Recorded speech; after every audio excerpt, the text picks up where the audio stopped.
당신 주변에 이런 사람이 있지 않나요? 항상 힘들다고 합니다. 만날 때마다 어딘가 상처받은 이야기가 있고 자신이 얼마나 억울한 상황에 처해 있는지를 들려줍니다. 처음에는 깊이 공감했습니다. 그런데 어느 순간 그 관계에서 자신이 계속 뭔가를 해줘야 한다는 압박을 느끼고 잠깐 거리를 두려 하면 이상하게 죄책감이 밀려옵니다. 또는 이런 사람은요, 당신의 말에 항상 동의합니다. 당신이 하는 것마다 훌륭하다고 합니다. 처음에는 이해받는 것 같아 좋았습니다.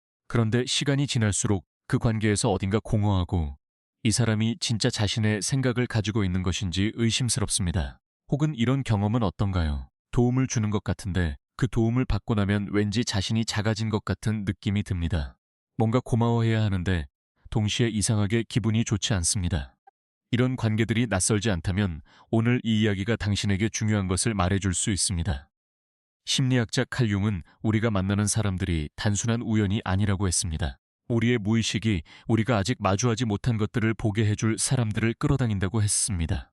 오늘 우리가 이야기할 6가지 유형의 사람들은 단지 피해야 할 나쁜 사람들이 아닙니다. 그들은 우리 내면의 무언가를 비추는 거울이기도 합니다. 천천히 함께 들어가 보겠습니다. 먼저 한 가지를 명확히 하고 시작하겠습니다. 오늘 이야기할 6가지 유형은 어떤 사람들을 범주화하거나 낙인 찍기 위한 것이 아닙니다.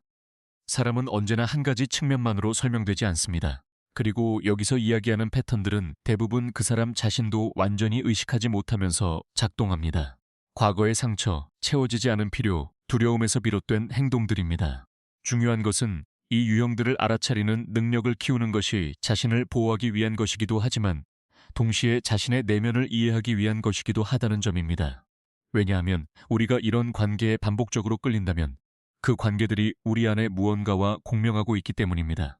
그 공명이 무엇인지를 이해하는 것, 그것이 오늘 이야기의 진짜 핵심입니다. 첫 번째 유형은 피해자 역할을 하는 사람입니다. 이 사람은 항상 힘든 상황에 있습니다. 직장에서 억울한 일이 있고 가족에게 상처받았으며 친구들에게 오해를 받습니다.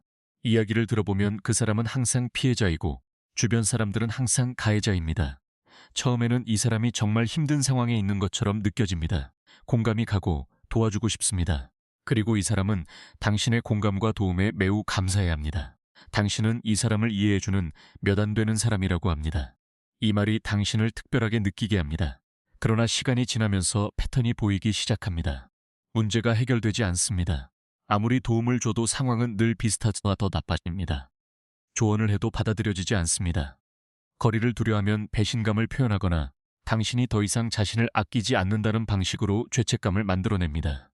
이 관계에서 당신은 지쳐갑니다. 그리고 그 피로를 표현하면 냉정한 사람으로 만들어지는 것 같습니다. 피해자 역할이 조종의 도구가 될 때 그것은 의식적이지 않은 경우가 많습니다. 그 사람이 악의적으로 당신을 이용하려는 것이 아닐 수 있습니다. 그러나 그 패턴이 가져오는 결과는 실제합니다. 당신의 에너지가 계속 그쪽으로 흘러가고 당신의 경계가 계속 침범당하며 당신이 자신의 필요를 뒤로 미루게 됩니다. 이 유형이 우리에게 끌리거나 우리가 이 유형에게 끌리는 이유는 무엇일까요? 융심리학에서 보면 구원자 콤플렉스와 연결될 수 있습니다. 누군가를 구해주고 싶은 욕구, 상대방이 자신을 필요로 할 때 가치를 느끼는 패턴, 어린 시절 자신이 돌봄을 충분히 받지 못했거나 조건부 사랑을 경험했거나 가족 중 누군가를 돌봐야 했던 경험이 있을 때 이 패턴이 강하게 나타납니다. 피해자 역할을 하는 사람을 반복적으로 만난다면 자신에게 물어볼 필요가 있습니다. 나는 누군가가 나를 필요로 할 때 비로소 관계에서 안정감을 느끼는 것은 아닌가? 나는 상대방의 고통에 책임감을 느끼는 패턴이 있는가? 이 질문이 불편하더라도 그 안에 중요한 이해가 있습니다. 두 번째 유형은 거울 인간입니다. 이 사람은 당신이 하는 말에 항상 동의합니다. 당신의 의견을 지지하고 당신이 좋아하는 것을 좋아하며 당신이 싫어하는 것을 함께 비판합니다. 처음에는 이렇게 잘 통하는 사람이 있다는 것이 기쁩니다. 나를 완전히 이해해주는 것 같습니다. 그러나 시간이 지나면서 이상한 느낌이 옵니다. 이 사람 자신의 생각은 무엇인가요? 자신의 의견이 있을 것 같은데 들어본 적이 없습니다. 당신이 관점을 바꾸면 그 사람도 자연스럽게 관점을 바꿉니다. 어떤 주제에 대해 진지하게 이야기하면 깊이 있는 반응보다는 공감만 돌아옵니다. 거울 인간은 왜 이렇게 행동할까요? 다양한 이유가 있을 수 있습니다. 갈등을 극도로 두려워하거나 거절당할 것을 두려워하거나 상대방의 기분을 맞추는 것이 유일한 관계 방식이 된 경우 또는 더 의식적인 경우 당신이 원하는 것을 주는 척함으로써 신뢰와 영향력을 얻으려 하는 것. 이 관계가 결국 공허해지는 이유가 있습니다. 우리는 자신의 생각을 확인해 줄 사람이 아니라 진짜 대화를 나눌 수 있는 사람이 필요합니다. 동의가 아니라 진정한 만남이 필요합니다. 상대방이 자신의 관점을 가지고 있고 때로는 다른 의견을 말할 수 있을 때 그 관계가 우리를 성장시킵니다. 거울 인간을 반복적으로 만난다면 이런 질문을 해볼 수 있습니다. 나는 동의해주는 사람에게 유독 끌리는가? 다른 의견을 말하는 사람이 불편하게 느껴지는가? 나는 자신의 생각이 지지받지 않으면 불안해지는가?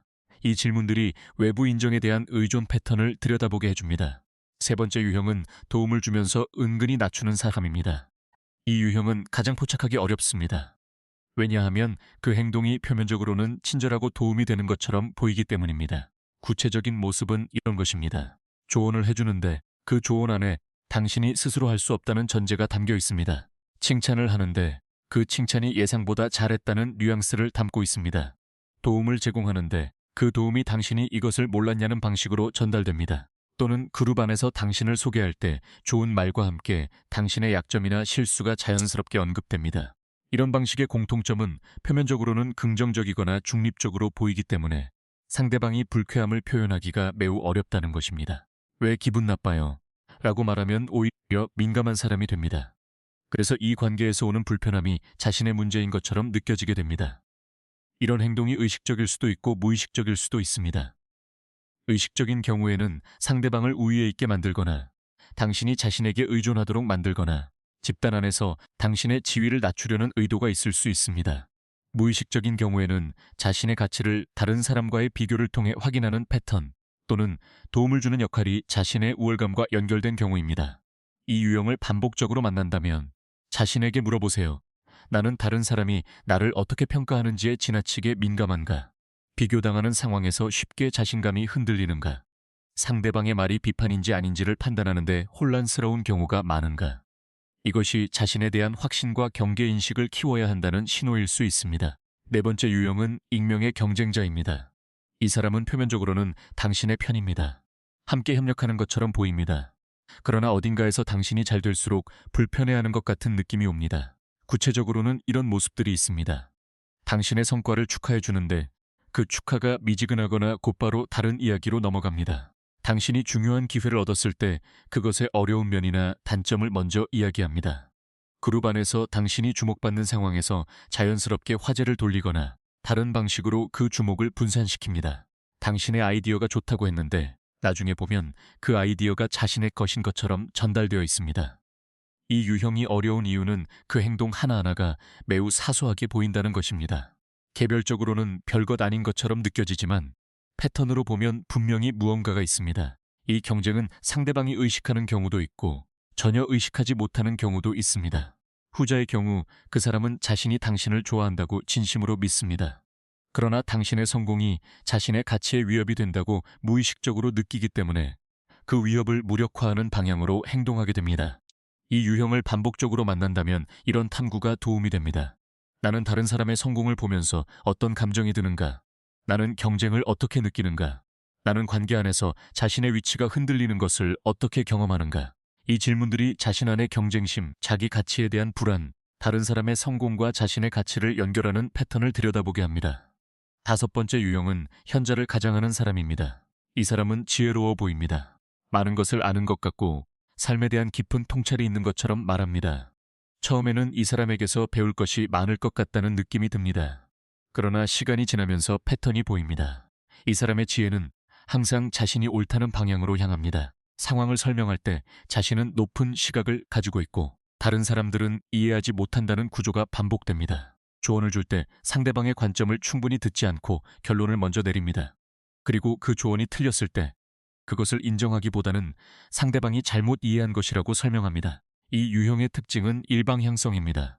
지혜로운 사람은 배움도 일어납니다. 자신이 모르는 것에 대해 솔직합니다. 다른 관점에 열려 있습니다. 그러나 현자를 가장하는 사람은 자신의 지식과 통찰을 내려주는 위치에서 내려오지 않습니다. 그 위치가 자신의 가치를 지탱하기 때문입니다. 이 유형과의 관계에서 자신이 점점 작아지는 느낌이 든다면 중요한 신호입니다. 진정한 지혜를 가진 사람 앞에서는 오히려 더 자신다워지는 경험을 합니다. 상대방의 지혜가 나를 억누르는 것이 아니라 나 자신의 가능성을 보게 해줍니다.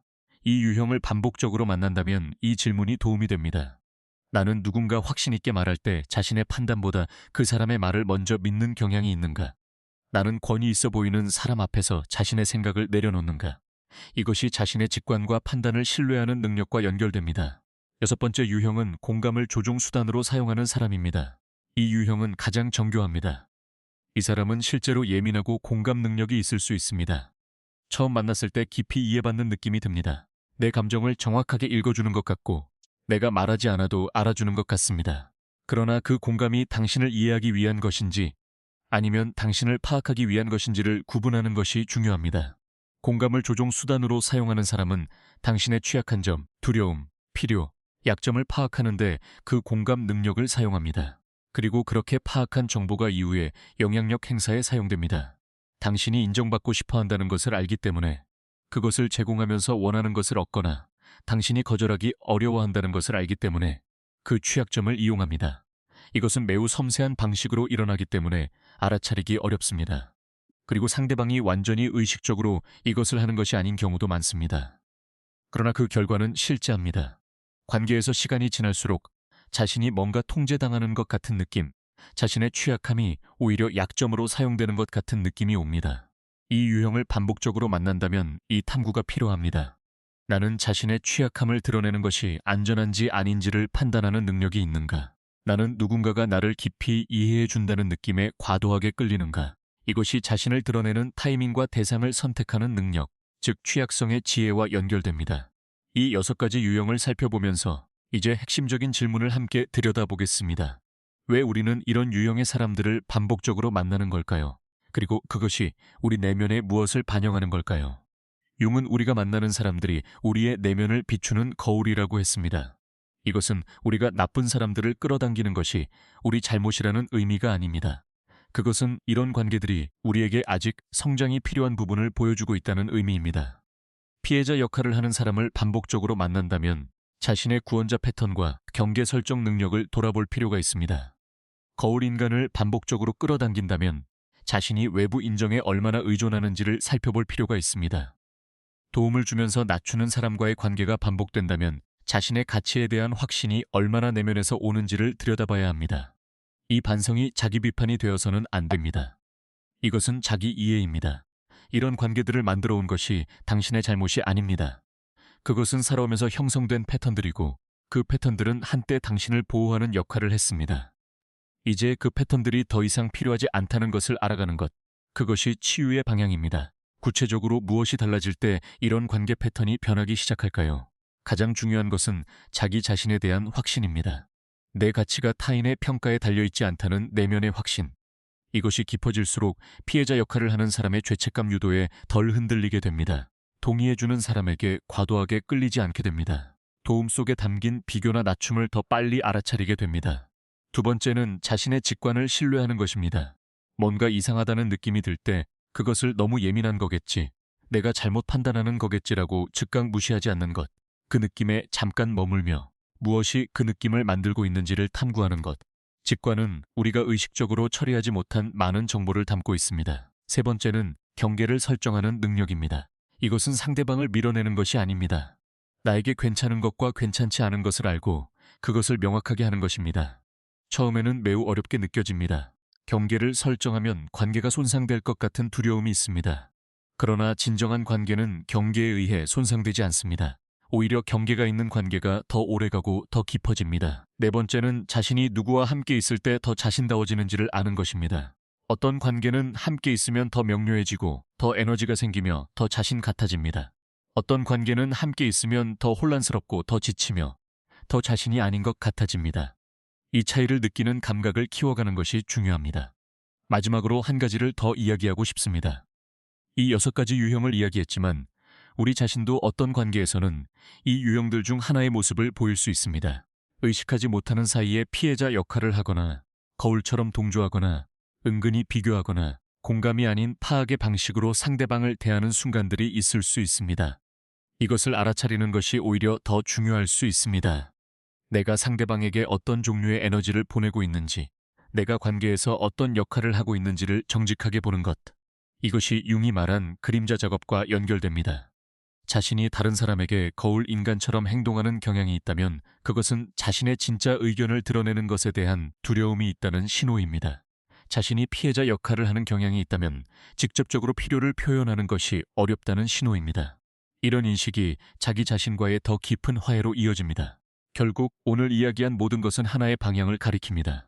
자신을 더 깊이 아는 것, 자신의 패턴을 이해하는 것, 그리고 그 이해를 바탕으로 더 의식적인 관계를 만들어가는 것. 어떤 관계도 완벽할 수 없습니다. 그리고 상처받는 것은 살아가는 한 피할 수 없습니다. 그러나 같은 방식으로 반복적으로 상처받는 것은 바꿀 수 있습니다. 그 변화는 외부에서 시작되지 않습니다. 자기 자신에 대한 더 깊은 이해에서 시작됩니다. 오늘 이 이야기가 그 이해로 가는 작은 문을 열어주기를 바랍니다.